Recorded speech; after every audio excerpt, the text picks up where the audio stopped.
बिस्मिल्लाहिर्रहमानिर्रहीम, अस्सलाम वालेकुम। Welcome to Mimi's cooking. Friends, आज हम बना रहे हैं बहुत ही हेल्दी और सबका फेवरेट क्रीमी फ्रूट चाट। तो आए देखते हैं हम इसके लिए जो चीज़ें चाहिए। सबसे पहले मैंने लिए थे 3 से 4 बनाना, इनको मैंने काट लिया था। तो ये 1 कप बनाना है, आधा कप अंगूर, इसी तरह मैंगो मैंने 1 कप क्यूब्स में काट लिया है।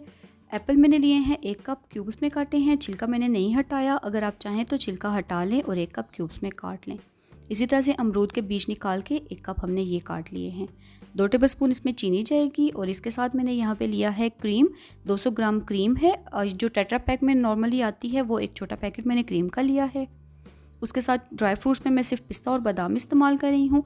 आप अपनी पसंद और अपने टेस्ट के अकॉर्डिंग ड्राई फ्रूट या फ्रूट की कोई भी चीज़ आप लेना चाहें आप अपनी मर्ज़ी से ले सकते हैं। तो चलिए आइए अब हम इसको मिक्स करके अपना फ्रूट चाट रेडी कर लेते हैं।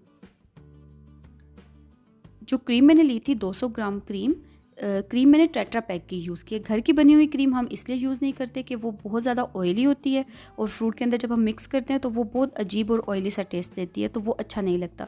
इसलिए अच्छा और ज़बरदस्त किस्म का फ्रूट चाट, क्रीमी फ्रूट चाट बनाने के लिए मस्ट है कि आप बाज़ार की क्रीम ही यूज़ करें। इसमें मैंने चीनी डाल दी है। अगर आपको डायबिटीज़ का कोई प्रॉब्लम है तो आप चीनी को अवॉइड करें और सिंपल क्रीम को विस्क कर लें। अभी मैंने चीनी डाल के इसको इतना हम विस्क करेंगे कि जो चीनी है वो अच्छे से डिज़ोल्व हो जाएगी।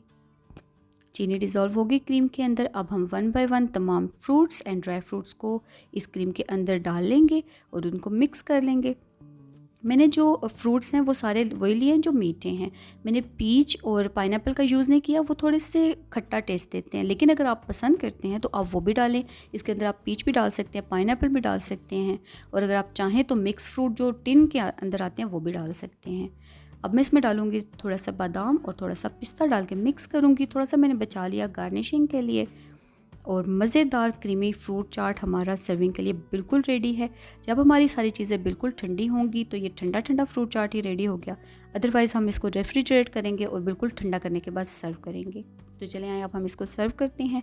बहुत ही मज़ेदार और मेरा मोस्ट फेवरेट क्रीमी फ्रूट चाट सर्विंग के लिए बिल्कुल रेडी है। आई होप आप इसको ज़रूर ट्राई करेंगे और आपको ये बहुत ज़्यादा पसंद आएगा। तो अगर आप इसको ट्राई करें तो अपना फ़ीडबैक देना ना भूलें। मैं इंशाल्लाह फिर मिलूँगी आपसे किसी नई रेसिपी के साथ। तब तक के लिए अपना ख्याल रखें, मुझे इजाज़त दें। अल्लाह हाफ़िज़।